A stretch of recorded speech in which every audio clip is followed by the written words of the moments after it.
reason I never did this before, but because we had approached the arrest, the death, the suffering, any of the Last Supper on Easter Sunday, where they wanted us to do the resurrection, I skipped that.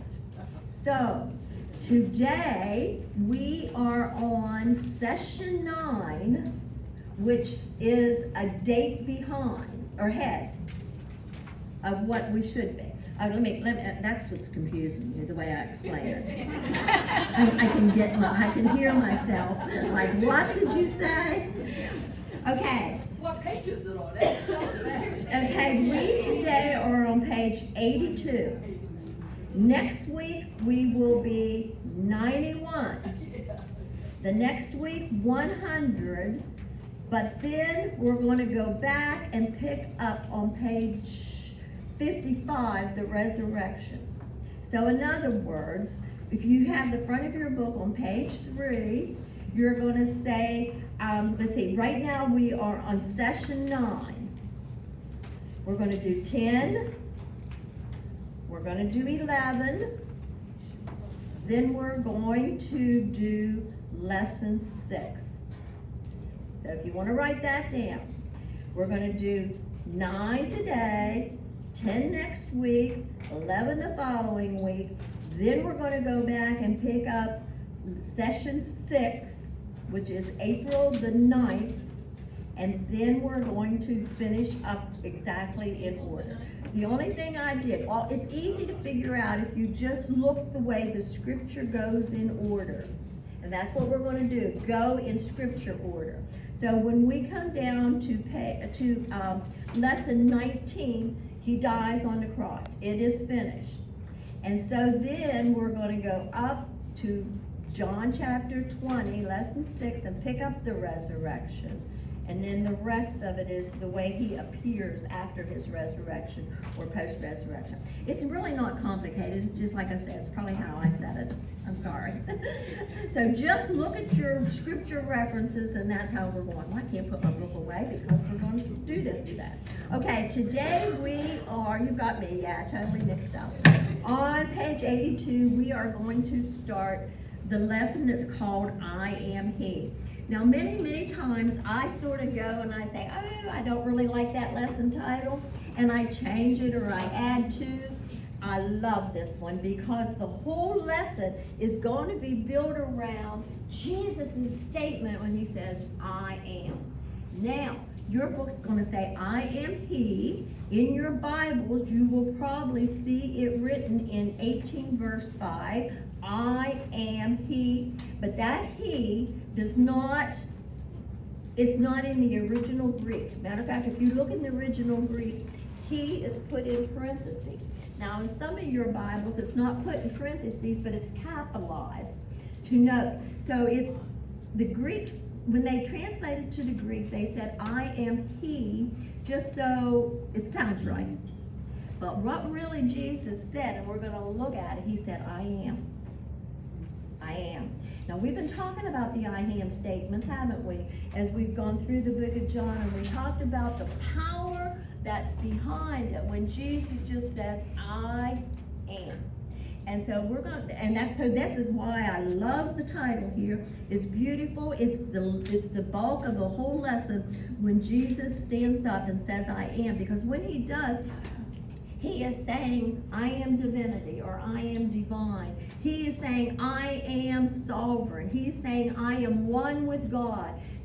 He is the great I am, the I am, just like I referred before. The very first occasion for that was when Moses saw the burning bush, and he was commissioned to go back and tell Pharaoh to let the Israelites go. He said, well, who am I going to tell the elders of the Israelite community? Who am I going to tell sent me to say this? And God answered out of there. He just said, just say, I am.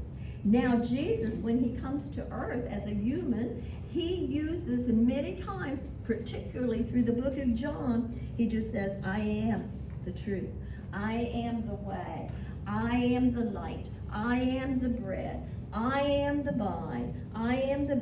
You are the branches. I am the vine. I am the good shepherd. I am the resurrection and the life. And he says the same word in the Greek, I am.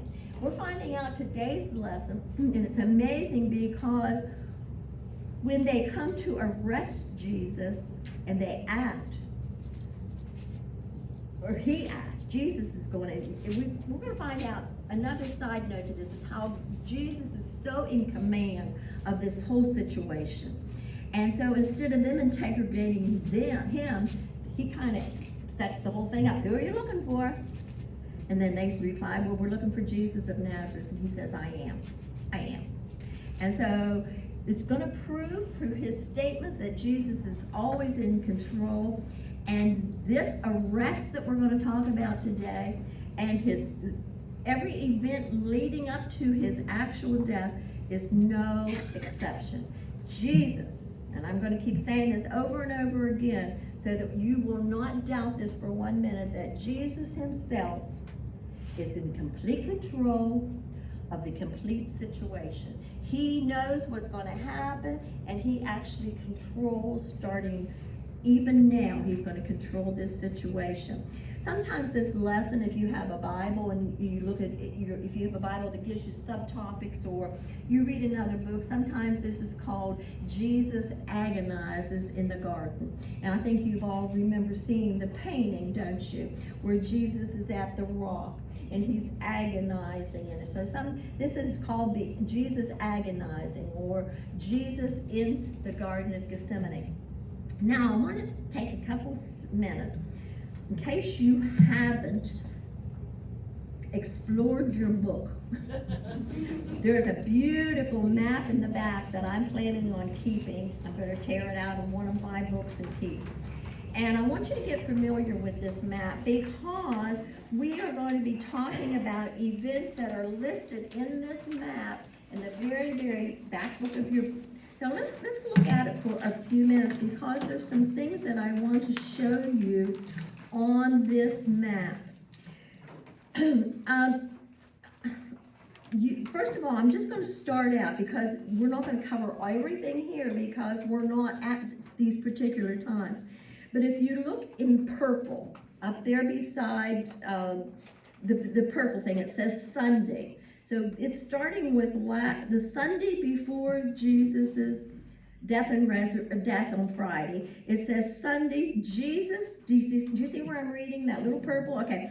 Jesus descends from Bethany. Well, now Bethany, if you see the Mount of Olives, and we're going to talk about the Mount of Olives runs 3 miles long. And Bethany is to the west, and that's where Mary, Martha, and Lazarus, and that's where Jesus spent a lot of time. Actually, if you see, there's an arrow that says to Bethany. So Bethany's off your map, but that's the way it is. So Jesus descends from Bethany and enters into the temple precincts. That was his triumphant entry into Jerusalem on Palm Sunday. Now, right beside that purple box, you will also see Sunday night that Jesus returns to Bethany to lodge with his friends. Then you see the block there on Tuesday, Monday, over in the temple area, it's green. Do you see that? A little green, it says Monday. Monday, Jesus went in and he cleansed the temple, among other things. He taught there. Now you have to go clear over to the side and you see a white block, and that says Tuesday. That's the day that Jesus teaches his disciples about the end times on Mount of Olives. And I would say, I didn't really look this all up to be exact, but somewhere in Matthew chapter from 18 to 24 is going to record the teachings that Jesus did on the Mount of Olives on that Tuesday. Now, we don't know for sure, but there's no recorded thing that Jesus did on Wednesday in the Bible. So we kind of are under the assumption that Wednesday was kind of a quiet day. Now you're going to skip clear to the other side, and you're going to see in pink Thursday, Friday, okay? Down underneath it says Thursday, Jesus shares the Passover meal with his disciples. That's Thursday. Thursday evening over here, it says Jesus retires to Gethsemane with his disciples. Now that's where we are going to be in our lesson today. On that little square beside your legend there, Thursday evening, Jesus returns to Gethsemane with his disciples. And then we're going to lap over to the other side where it says number 4, Jesus is taken to the house of Caiaphas for a preliminary hearing. So this is valuable. This is a valuable map for you to kind of get looking at, kind of get familiar with, because it is presenting and showing you actually the locale pretty much of some of these events. Now with that map open, what I want to do for you, and I've written myself these notes, I want to put the events of Thursday, well, we already talked about the dinner, so we're going to put the event of Jesus retires to Gethsemane with his disciples, Jesus is arrested, and Jesus taken to the house of Caiaphas, which is 1, 2, and 3 on Thursday on your pink boxes.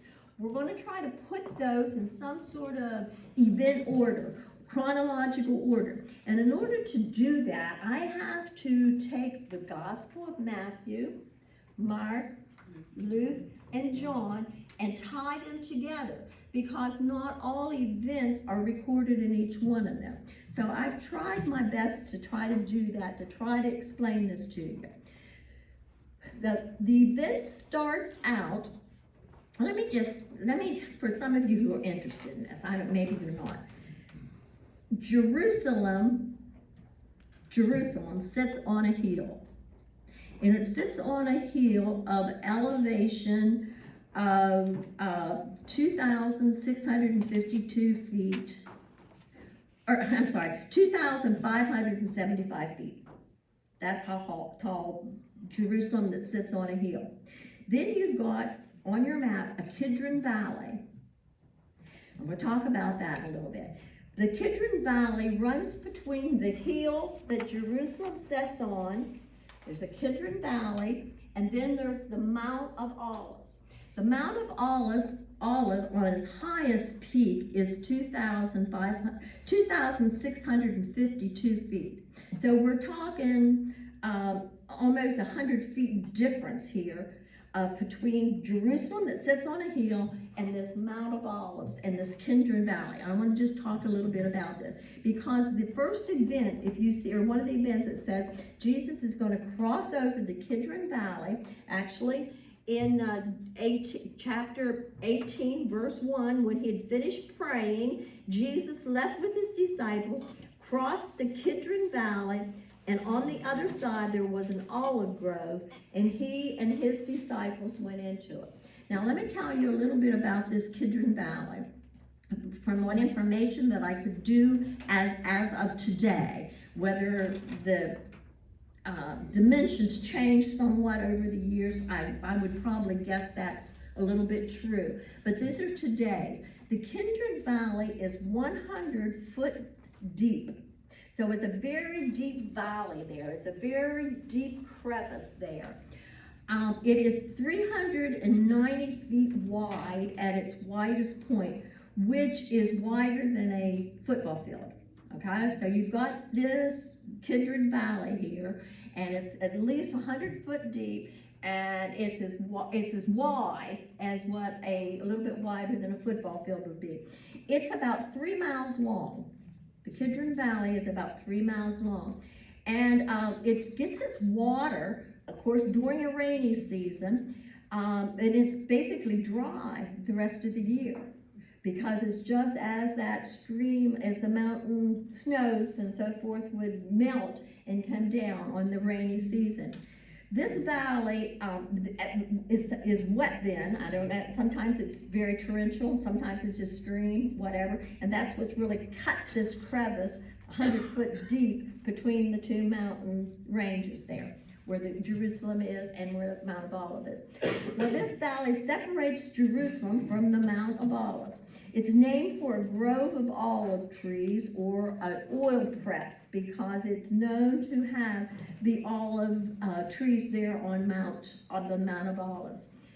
There are 3 peaks in this Mount of Olives, the Mount of Olives. It runs 2.2 miles in length, Mount of Olives. Because, this is interesting to know, well, then 3 peaks, there's 3 actually mountain peaks. It's interesting to know because when we talk about Jesus going to Bethany, he leaves Bethany, he goes out to the Mount of Olives. What are you talking about? I thought Jerusalem's across from the Mount of Olives. This Mount of Olives is going to run this extreme length, and so Bethany is going to be on that east side of the Mount of Olives where Jesus is going to go up and ascend into heaven. So, this Mount of Olives, I'm so proud of myself, I got a D in historical geography. Aren't you happy? Okay. Well, the first thing that Jesus did, in looking at your map there, he crossed the Kidron Valley and he went up to this Mount of Olives. When he came to the Mount of Olives, the second thing that happened, he entered a garden, probably they say a private garden. Some people have even written that it probably maybe even had like a door or a gate to it, but Jesus maybe knew the people that had this private garden, if that was the case, because he had gone there more than once. He knew it was a place that he would retire to. So they entered a garden, and only Matthew and Mark are going to tell you the name of that garden is Gethsemane. I find these references in Mark chapter 26, or Matthew chapter 26, Mark chapter 14, Luke chapter 22, and as we're studying, John chapter 18. According to Matthew, Mark, and Luke only, Jesus' desire was for his disciples to join him in prayer. So 3 different times he asked them to pray. And 2 different times when he went back, the disciples were not praying, but they were sleeping. And he would ask them, can't you stay awake? Can't you just stay awake with me for this little bit? He saw the importance of prayer. And one of the applications I jotted in here to you and I, where do I go to prepare for a stressful time? You know, sometimes we can't anticipate the stress. It just happens, right? And then we flock to Jesus. We flock to prayer. God, I need your help. But the other times, there are times when we can anticipate a stressful situation. Maybe 15 people are coming for dinner, or 20 people are coming to spend the night, or you're having this family get together, you're in enlarged family, and somebody doesn't get along with somebody, so you can anticipate. There are some times that you anticipate a stressful situation. I know if I would ask hands to raise, and I thought of my own self, when we face stressful situations, we as believers just automatically go to the Lord in prayer, right? I mean, we just do because we know we need the help. But where do you and I go when we anticipate stressful situations before they happen? When we just are thinking this could happen or this could happen, do we go as Jesus did and as he wanted his disciples to go? His disciples still at this point are not aware of what's all going to happen. Jesus kind of warns and tells them. It just doesn't make sense. Jesus says, you need to stay here and pray. You need to pray that you yourself won't be led into temptation. You need to pray that you'll be strong. Can't you pray with me? Because I am going to the Father, and I am going to pray. Well, it behooves us to kind of look at that. Where do we go? Where do I go when we anticipate this prayerful situation? Well, he kind of gave Peter a heads up. Before he told Peter that he was going to deny him, 3 times. That was at the Last Supper, he probably said that, because he said, Peter said, you know, oh, I'll never forsake you. And he told him, oh, but yeah, Peter, you will. Before the cock crows 3 times, you will deny me thrice. Or before the cock crows, you will deny me 3 times. Here he kind of gives Peter a kind of a heads up, because he goes back at this one time and he says to Peter, Peter, can't you even watch with me for 1 hour? It's sort of a come back for Peter said, oh, I'll die for you. I'll do anything for you. And he said, Peter, only 1 hour? You still can't watch with me? You can't pray with me? And then he prays that Peter, he says something like this. He says, Peter, I know your mind is willing. You are willing, and you will voice that you will go with me through everything. But he says, your flesh is weak. And he says, you need to have prayer. I know that you are you mean what you say, Peter, but your flesh is so weak that you're going to need all the strength, all of the prayer, everything that you can have to go through this situation, he says. So the next thing Matthew tells us, that Jesus, when he was praying, Matthew will say he's overcome with sorrow, and Matthew will say to the very point of death. Luke will say he prayed with such anguish and so earnest that sweat dropped like drops of blood falling to the ground. It tells us that Jesus actually prayed the prayer that, God, if it's possible for salvation to be accomplished any other way, if it's possible, and he'll say, God, I know everything with you is possible. If it's possible to remove this cup of suffering from me. And that was part of his prayer. But then he said, nevertheless, whatever you will. So he went back, and the second time he prayed pretty much the same way. And then the third time. And when he come back the third time, we're going to find that that is when he knew his time was gone. Now, Luke only, in Luke chapter 22, verse 45, will tell us this. An angel came from heaven and appeared to him and strengthened him during that prayer. Well, the third time, when he came back and found them sleeping, he woke them up and he simply said, the time has come. Here comes my betrayer, Judas Iscariot. Judas Iscariot came, and with him a large crowd of armed soldiers from the Roman guard, armed soldiers from the temple police. They came with swords, they came with clubs. The chief priests and the elders were there, and they came as prepared to really take Jesus, what they would think he had to be taken by force. And we're going to talk about that. Then, of course, we find out then at that time, Judas Iscariot steps forward. Now, Matthew will say, Jesus says, friend, what do you do what you came for? The rest of them will say, Judas Iscariot stepped by and he said, Rabbi. And he went over and gave him a kiss on the cheek. That was the way that they had set up beforehand how they would identify Jesus of Nazareth, the one who Judas would betray. You know, you may think what I thought, well, don't they know who Jesus is because they've seen him? Yes, but they had to be sure in a court, legal system, for his correct identity. They couldn't just take someone without having a witness to identify him. And here it was Judas. And the way they set up was that Judas would betray him with a kiss. Well, when the disciples woke up, stood up, came by, the disciples saw all these soldiers and comes with arms and clubs and swords and lanterns, and it was just, I can't even imagine that scene. Well, the disciples all pulled their swords. They had swords with them.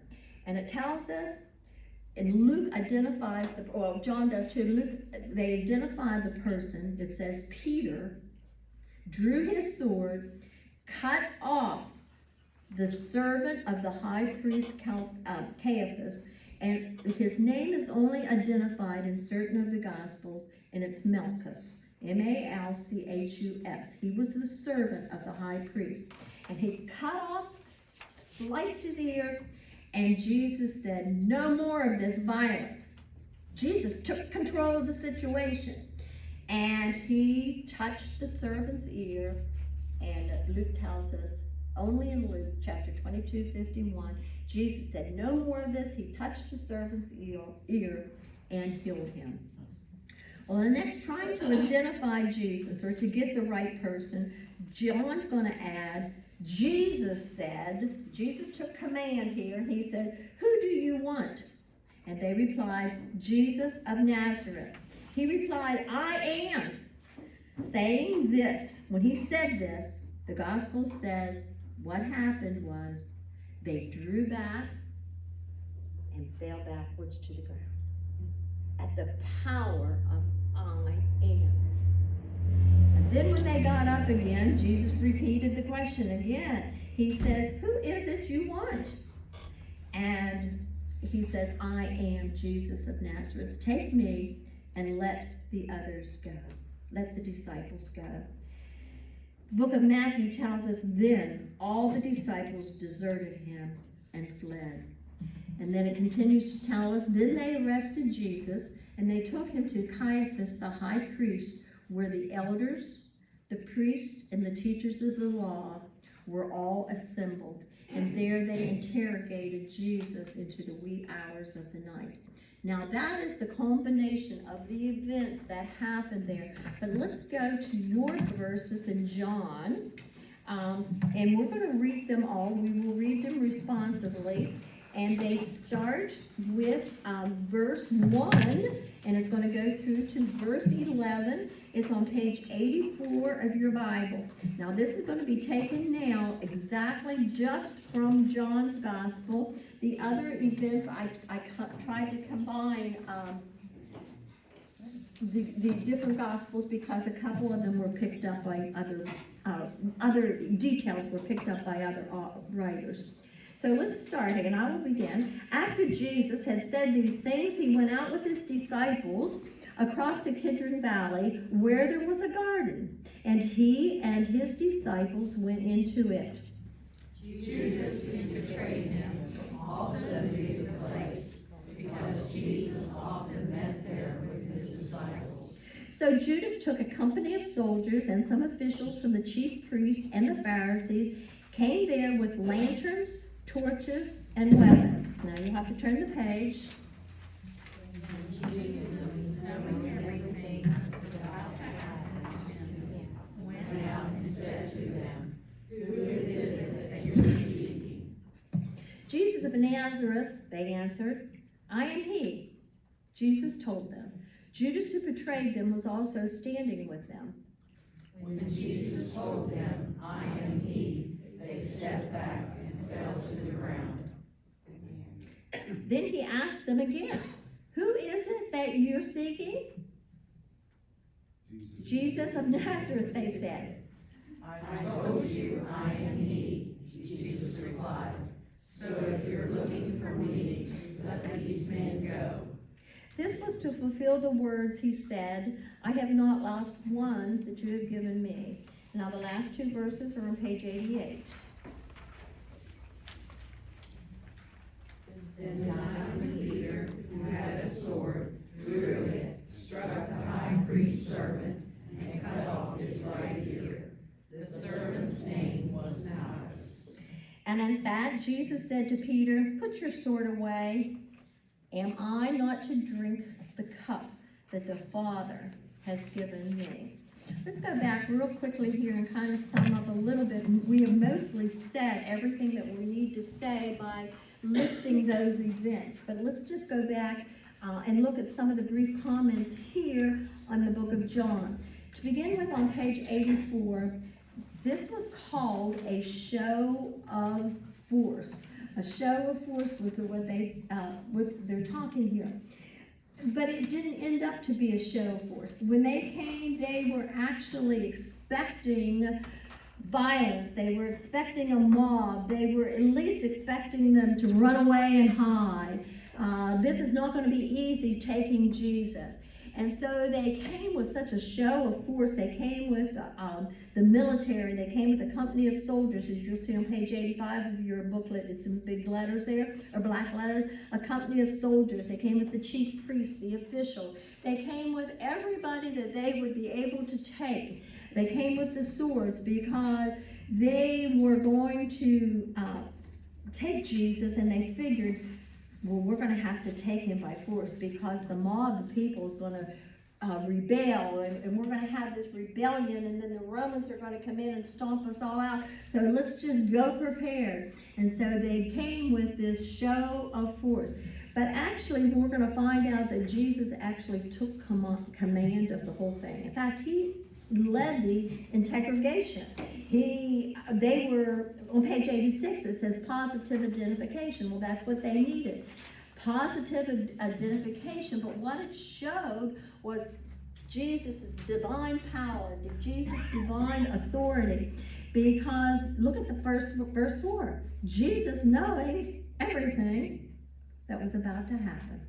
So Jesus knew all this. He was aware of what was going to happen, and he knew it was the hour. He knew it was the perfect hour. He knew it was the situation. He had bathed himself in prayer. He had communicated with God. God had sent an angel down that strengthened him for this particular hour that he, as the man Jesus, was going to have to go through.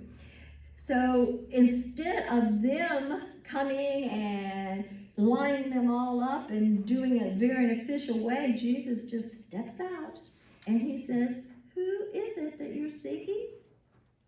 I don't know that any of us would do that. We'd probably run, hide, or anything, or at least wait to be interrogated. But Jesus steps out.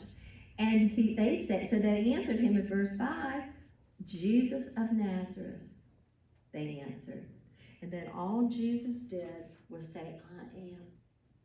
Put it in here so it was identified. But when you look at the Greek, it's just io ime, I am. He just looked at them, and I would love to have that replayed somehow, to see when Jesus would just stand in front of this mob of all the Pharisees, all the chief priests, all the rulers, all the scribes, the Roman, the temple police. And he just stands out. He says, I am. The same words they all heard him say many, many times. I am the light of the world. I am the bread of life. I am the way, the truth, and the life. Did it all come back to them?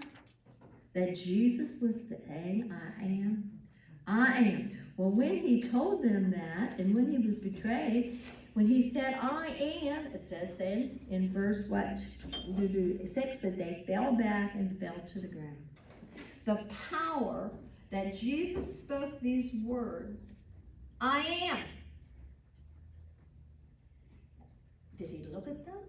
Was it just, what was it? What power came that these armed, muscular soldiers, temple police, who I'm sure were out front, and the chiefs and priests and everything were probably to the side to enforce some of the legal things. They fell backwards to the ground.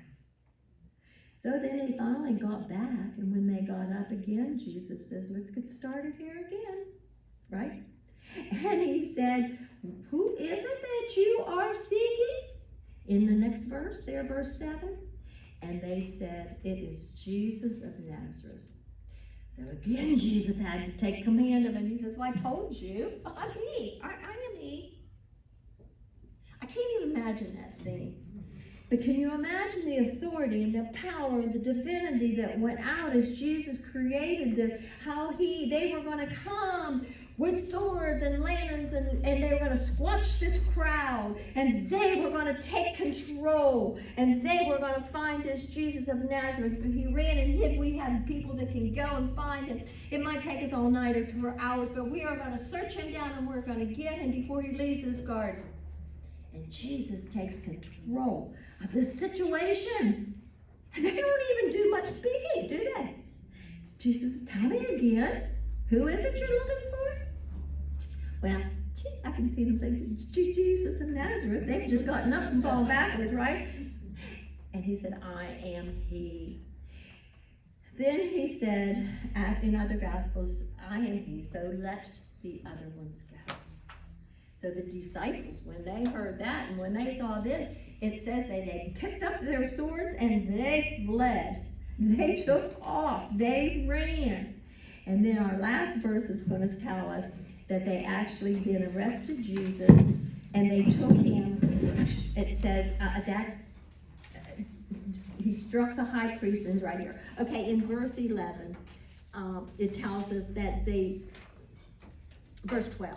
Then this is not in your text. Then the detachment of soldiers with its commander and the Jewish officials arrested Jesus.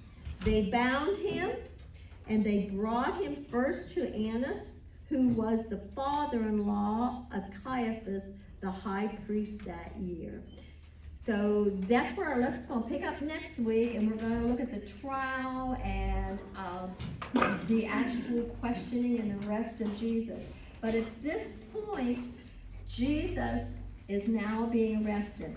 And I sort of wrote this conclusion to the lesson of what it meant to me. It's a brief conclusion, but to me it's very weighty. Jesus surrendered to the crowd, but he did so on his terms. He was in complete control all the time. He is still today in control of every situation we face.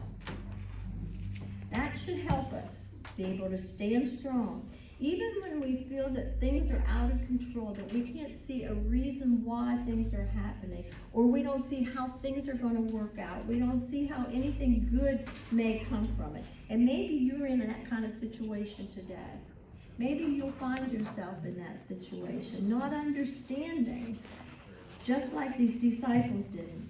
But as we take it to God in prayer, we then wait for God to move or God to change, and then Peter, as Peter is going to do, Jesus is going to, he's going to see that Jesus is going to take the complete situation. Your book just sums it up a little bit by 3 points, and I think it was good too. On page 890, it says, applying that text, believers can expect enemies of Jesus to use maximum force against him. So we can expect that. Satan's out to ruin you. Satan's out to ruin the church. Satan's out to ruin the people in the world, the Christians, and he will not stop at anything. He will use maximum force in order to do that. The next one is believers can confidently face life knowing that Jesus is in charge. Believers can obediently involve themselves in God's redemptive plan. In other words, what it's really saying is it's just an explicit picture of the way God is in control. God is powerful. God is sovereign. God knows, and God is in control. So when we find ourselves in situations that we don't understand, one of the first things that we do is we take it to God in prayer. We tell God our feelings. Tell God, be very blunt with God, because he knows it already. So say it. It helps you. Don't help God, but it helps you to tell him exactly what you're feeling. God, I don't understand this. I don't understand the situation. I don't know how you're going to work it out. And I certainly don't see anything good coming out of it, God. But I'm giving it to you. And I know that you are in control. I'm going to wait for you to move. Wait, watch, and pray for you to move, for you to direct. And God promised promises that he hears our prayers, he understands, and that he will move and work. We just need the faith to believe that Jesus is who he says he is. He has his divine authority, he has his divine power, and it showed up very plainly in the way that he was taken and being arrested, that he was in control of the whole situation. He directed it, he moved it, but what did he do first? Long hours. It doesn't tell us how long, but when he came back and said to Peter, can't you just wait for 1 hour? It almost makes us think that each prayer session was at least an hour long that he would pray. So he depended, as strong as he was, as much as power he had, he depended upon God. He depended upon prayer. He knew that was where his strength lied, where his power was, and where he could step out with authority. So who are we to think that we don't need